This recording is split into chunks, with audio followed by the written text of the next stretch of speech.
Beautiful, spicy ladies, welcome back to the channel. This isn't just about physical spark, though we'll get some juicy tips.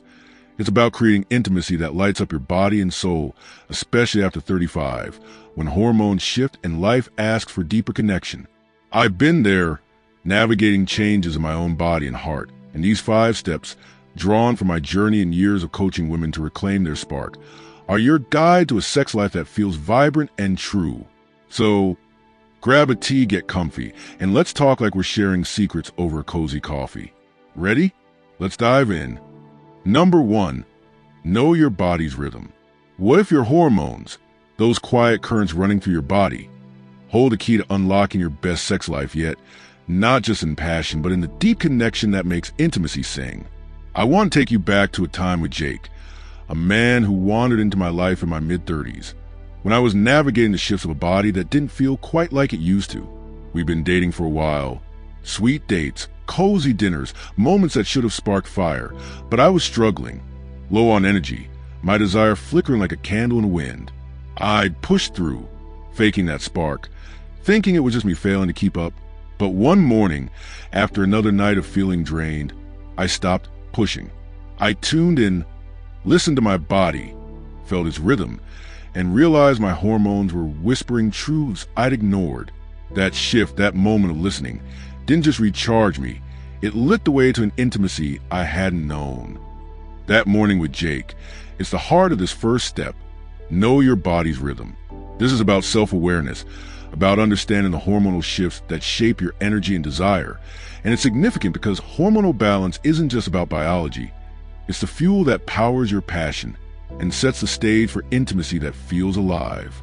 In my 30s, I coached with Jake. His sweetness was a draw, our dates full of laughter, but my body felt off heavy, like I was running on empty. I blamed myself. Why can't I feel it? Ignoring the signs, restless nights, stress piling up, a diet of coffee and quick meals. That morning, though, I paused. I asked, what's my rhythm?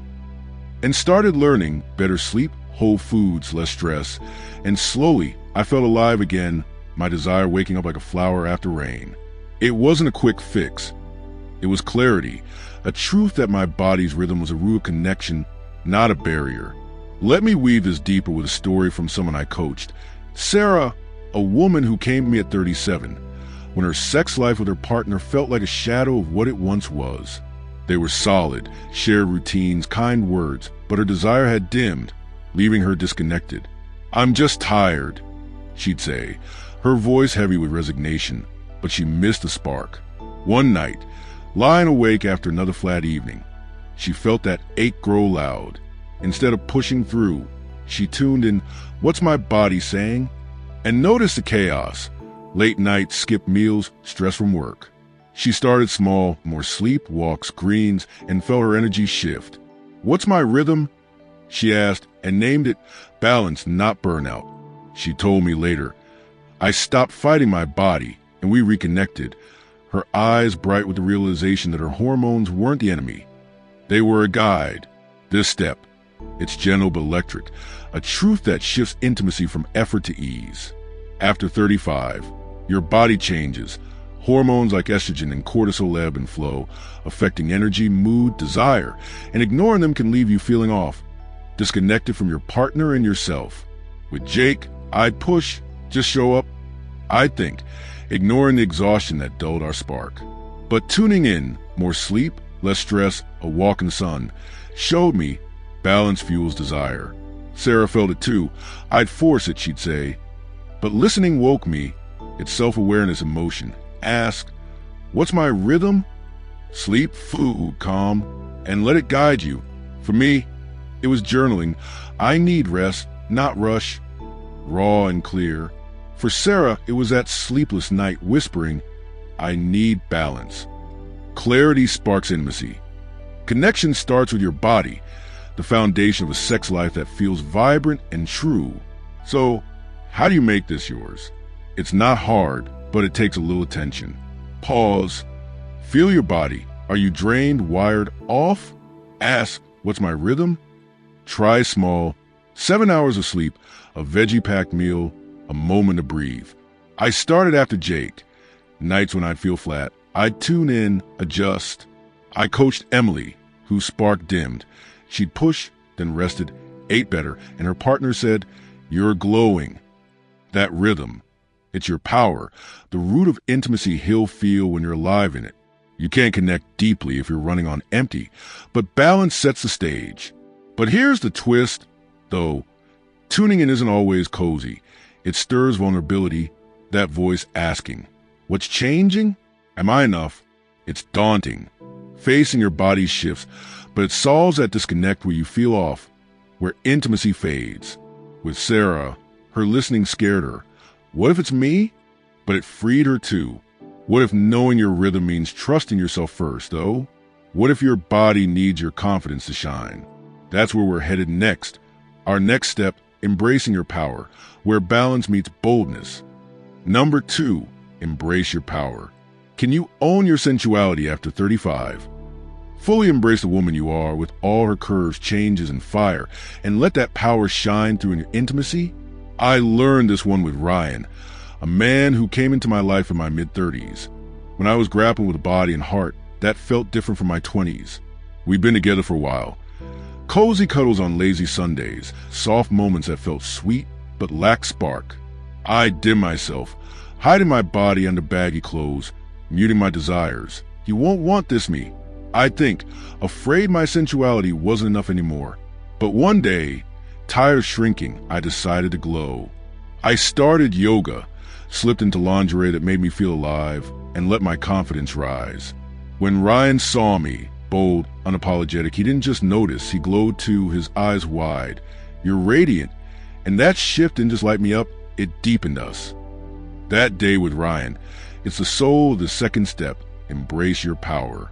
This is about personal growth, about stepping into your sensuality with confidence and letting it shape your intimacy. And it's mind-bending, because confidence doesn't just transform you, it drives connection, inviting your partner to see and feel the real you. With Ryan, he was cozy. Those cuddles were warm, his presence a comfort. But I'd hide, cover my body, silencing my spark. Thinking my 35-year-old self wasn't sexy enough. I'd shy away, don't let him see. I'd think, afraid my changing body or softer edges were too much or not enough. That day, though, I stopped. I embraced it. Yoga to feel strong, lingerie to feel bold, a mindset of I'm enough, not to impress him, but to honor me. When he said, "You're radiant," it wasn't just attraction, it was connection, a pull because I dared to shine, and that boldness wove us closer than ever. Let me weave this deeper with a story from someone I coached. Mia, a woman who came to me at 38, when her sex life felt like a flicker in a storm. Her partner was kind, shared routines, gentle nights, but her spark had faded, her confidence dulled by years of feeling past her prime. "I'm not desirable," she'd say, her voice heavy with doubt, hiding under oversized sweaters, avoiding intimacy's glow. One session, I asked, "What if you owned your power?" She hesitated. "He'll think I'm trying too hard." But she tried. She started dancing, bought a dress that hugged her curves, and told herself, "I'm enough." When she walked into their date night, bold and alive, he didn't just stay, he leaned in. "You're stunning," she told me later. I stopped hiding and he saw me, her eyes bright with the truth that her confidence didn't scare him. It ignited their connection. This step, it's quiet but electric, a shift that turns dimness into radiance. After 35, you face enough, body changes, societal whispers about aging, and it's easy to dim, to think sensuality belongs to youth. But embracing your power flips that. With Ryan, I'd hide. Don't shine too bright. I'd think, until yoga, a bold outfit, a new mindset woke me up. Mia felt it too. I'd fade, she'd say, but owning me changed us. It's personal growth in motion. You be bold, move, where, feel what lights you up, and trust deepens because you're not shrinking, you're shining. He doesn't feel pressure. He's drawn to you that's vibrant, a heart he can't help but want closer. So, how do you make this yours? It's not hard, but it takes a little courage. Stop hiding. Do what makes you glow. Dance, wear that dress, feel your power. I started after Ryan. Nights when I'd dim, I'd move, choose bold, say, I'm enough. I coached Emily, whose spark dulled. She'd hide, then dance, wore what felt sexy, and he said, "You're alive?" That power, it's your fire, a pull he feels. I've seen it with Sarah. Her intimacy flat, she owned. I'm bold. And he stayed. I see you. Emotional intimacy grows when you shine. He's not filling a void. He's joining a light that's already there, a you that's unapologetic. Here's the catch, though. Power isn't risk-free. It opens you to exposure. That fear of, what if he doesn't like this me? It's vulnerable, glowing when you've dimmed so long. But it fixes that dimness where you shrink, where intimacy stays flat. With Mia, her boldness scared her. What if he laughs? But it drew him in. What if he needs to hear that power, though? What if your glow needs a voice to spark his? That's where we're headed next. Our next step, sharing your desire, where your confidence finds words to ignite intimacy. Number 3, share your desire. Can words, simple, honest, spoken from the heart, ignite intimacy, turning a flicker of connection into a flame that draws you and your partner closer? I learned this one with Nate, a man who wandered into my life in my late 30s, when I was learning to embrace intimacy as a dance of body and soul. We'd been together for months, warm evenings filled with laughter, his easy charm wrapping around me like a soft blanket. But there was a vagueness, a hesitation in our intimacy that left me wanting more, a deeper spark I couldn't quite reach. I'd hold back, swallowing my desires. Don't seem needy, I think, afraid that voicing what I wanted would dim our glow. One night, though I couldn't keep it in, I looked at him, my heart steady, and said, "I want you, I want us close." My voice was soft but clear, no pleading, just truth, and he didn't pull back. He leaned in, his eyes alight. Me too. And that moment didn't just spark, it wove us tighter, heart to heart. That night with Nate, it's the essence of this third step. Share your desire. This is about trust and communication, about daring to voice your deepest longings with openness and clarity. And it's relevant because desire, when spoken honestly, doesn't just ask. It invites closeness, creating a space where intimacy can deepen and thrive. With Nate, he was warm. Those laughs were easy, his presence a comfort.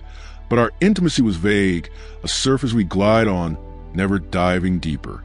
I'd hold back. He'll know what I want. I'd hope, keeping my desires quiet, thinking silence was safer. That night, though I let go, I shared, I want us close, not loud, not demanding, just real, like offering a piece of my soul. His me too wasn't disagreement. It was a bridge, built because my openness gave him a path to meet me. It wasn't about control. It was about trust in my voice to carry my desire without breaking us. And that clarity lit a fire we both felt. Let me weave this deeper with a story from someone I coached. Sarah, a woman who came to me at 36, when her sex life felt like a fading ember. Her partner was steady, shared routines, kind gestures, but their passion had dimmed, leaving her aching for more. She tried embracing her power, but words stayed locked inside. "He'll think I'm pushy," she'd say, her voice tight with doubt. One evening, after another night of routine intimacy, she felt that ache grow sharp. She didn't withdraw. She sat with him, her voice calm. "I need passion. I want us to feel alive." No drama, just a clear, open truth. He paused and leaned in. "I want that too," she told me later. I stopped hiding, and we ignited, her eyes wide with the realization that her words didn't scare him. They sparked something new.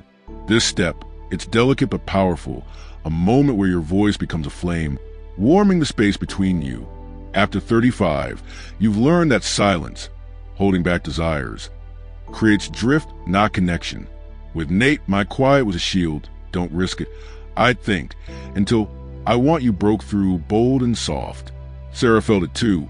I'd stay silent, she'd say, but I need passion changed us. It's trust and communication in motion. You speak, "I want us close," open but sure, and intimacy grows because you're clear, not cloaked. He doesn't hear a demand. He hears your heart, alive and true, and that's what pulls him closer, not away. So, how do you make this yours? It's not complex, but it takes a little bravery. Feel your desire, then share. "I want you," or "I need us alive." I started after Nate, moments when I'd hold back, I'd pause and speak, I want us deeper. I coached Emily, whose intimacy felt flat. She'd hesitate, then said, I need passion. He'd nod, I'm here. That's sharing. It's your power, a call he feels. I've seen it with Lisa, her spark dim. She spoke, I want us close, and he stayed, I feel it. Emotional intimacy grows when you're open. He's not dodging a push. He's drawn to a heart that's honest, a you that dares to want. But here's the wonder, though desire isn't always steady. It can tremble, stirring fear. What if he doesn't want it? It's vulnerable, voicing your heart's longing, but it solves that silence where you drift, where intimacy stays muted. With Sarah, her words scared her. What if he says no? But they ignited him instead. What if your desire needs more than words, though? What if positions can amplify that spark? That's where we're headed next.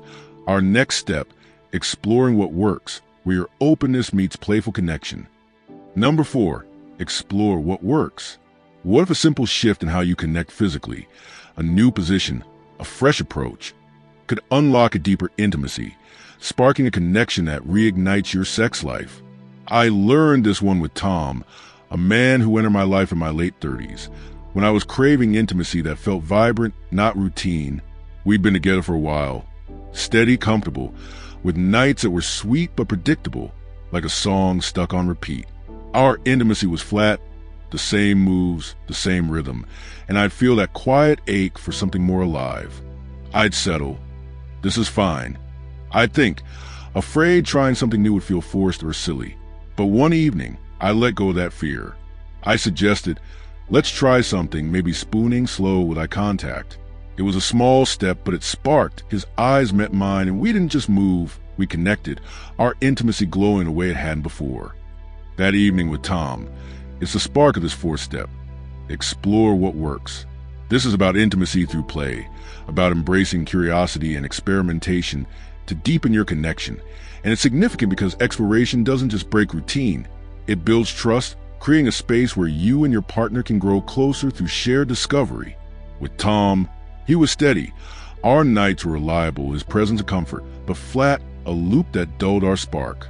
I'd repeat the same positions, missionary, quick, done.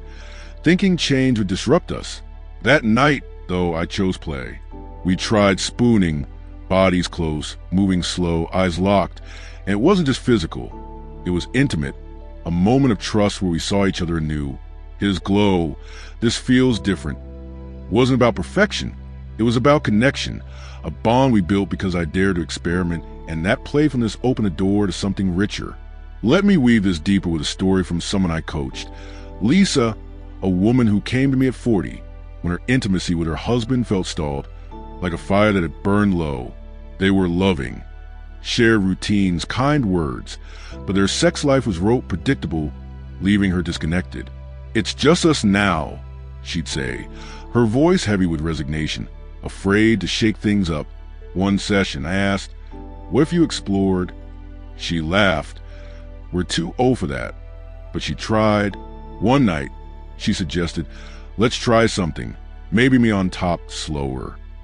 It was awkward at first, but they laughed, adjusted, found a rhythm with eye contact, and it sparked. He glowed. I love this. She told me later. I stopped settling, and we felt alive, her eyes bright with the realization that play didn't break them. It brought them closer.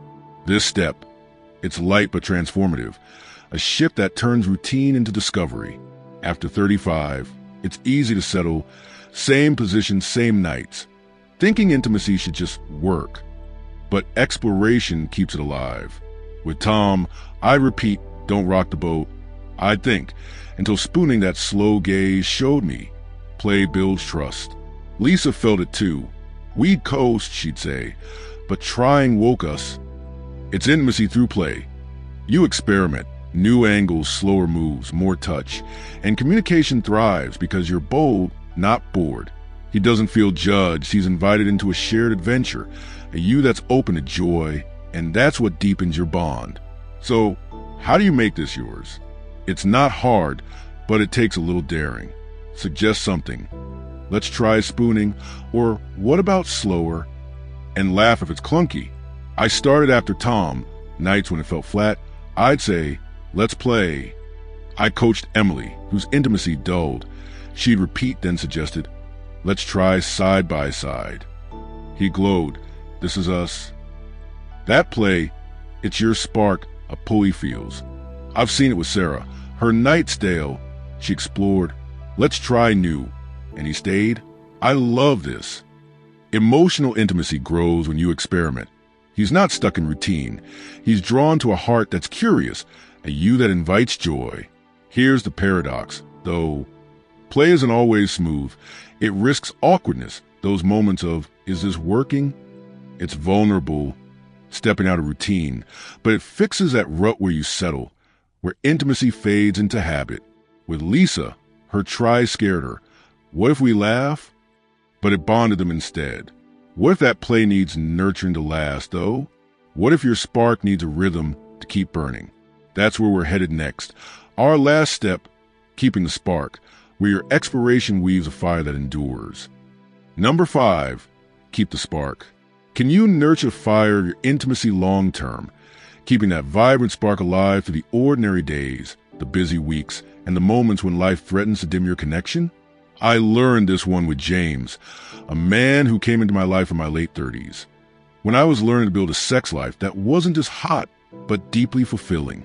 We'd tuned into our bodies, embraced our power, shared our desires, and explored new ways to connect, and it felt like we'd ignited something extraordinary, a flame of intimacy that burned bright. But I knew that flame could flicker if we didn't tend it. So one quiet morning, over steaming cups of tea, I looked at him and asked, still us? Are we keeping this alive? It wasn't a question born of doubt, just a gentle nudge to stay connected. He smiled, his eyes warm. Yeah, we're us. And with every check-in, every small moment of care, we didn't just hold our spark. We thrived, weaving a bond that grew stronger with time. That morning with James, it's the heartbeat of this 5th step. Keep the spark. This is about trust and process, about believing that intimacy isn't a one-time blaze, but a fire you nurture over time. And it's relevant because a great sex life after 35 isn't about fleeting highs. It's about cultivating a connection that deepens through intention and care. With James, our early sparks, those bold desires, playful experiments, were electric, but electricity fades without grounding. I'd check in, what's ours, over dinner, or where's our fire? During a quiet walk, not to push, but to keep our hearts aligned. He'd lean in, I love this us, and those moments weren't grand. They were threads, small but vital, weaving trust, closeness, a bond that grew because we kept tending it. It wasn't about chasing perfection. It was about presence, showing up to nurture what we built. Let me weave this deeper with a story from someone I coached. Mia, a woman who came to me at 39, when her intimacy felt like a candle sputtering in the wind. Her partner was loving, shared nights, soft touches, but their flame flickered, dulled by routines and stress. They'd share desires, I need passion, explored new positions, but life crept in and their connection felt fragile. It's slipping, she'd say, her voice heavy with worry that their spark wouldn't last. I asked, what if you kept nurturing it? She sighed, he'll think I'm clingy, but she tried. She'd nudge, soft and warm. Are we alive? Over coffee or still our fire? On a cozy night. He'd pause and stay, yes, you're my spark. Over time, he'd open. Work's heavy, but this is home. And their intimacy grew, not from one moment, but from her tending it. She told me. I stopped waiting for it to stay. I built it. Her eyes shining with the truth that love thrives in the nurture, not the hope. This step, it's gentle but profound, a rhythm that turns sparks into a steady flame.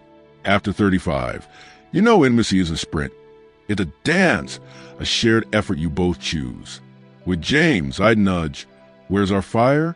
And he'd share, right here, his voice warm, and we'd deepen, not drift. Mia felt it too. I'd hope he'd lead, she'd say, but nurturing held us. It's trust and process. You keep it alive. How's our US? And rest and growth, not forcing but fostering. Communication thrives in this dance. He doesn't feel pressured. He stays for the bond, the us you're weaving together moment by moment. So, How do you make this yours? It's not complex, but it takes care. After your spark, don't let it fade. Check in gentle and true. Still us, or where's our fire? I started after James. Moments when I'd sense distance. I'd ask, are we alive? And we'd talk soft and real. I coached Emily, whose intimacy dimmed. She'd nudge. Still our spark? Over wine, and he'd open, always. That nurturing, it's intimacy growing, a pull he feels. I've seen it with Sarah. Her fire wavering, she'd say, still our flame? And he'd stay, yes. Emotional intimacy deepens in the nurture. He's not dragged. He's drawn to a bond that's alive, a dance you both step into. Here's the beauty, though. This nurture isn't just upkeep. It heals distance, those moments when life pulls you apart or routine dulls your flame. With Mia, her nudges didn't just hold them, they grew them, a fire that warmed their home. It's the thread of all 5 steps, knowing your rhythm, embracing your power, sharing your desire, exploring what works, and now this, a tapestry of intimacy that keeps you close. Let's wrap it up with a final thought, a bow on this journey we've shared. So, there's your 5. Know your rhythm, embrace your power, share your desire, explore what works, keep the spark. I met a woman once, 50 radiant. We keep growing, she said. Reflect. What's your next step? Start small, love deep. Thanks for being here. Hit like if this sparked you. It spreads a vibe. Subscribe if you're in and comment. What's your intimacy goal? Stay true to yourself. To all the spicy ladies make life beautiful, see you in our next video.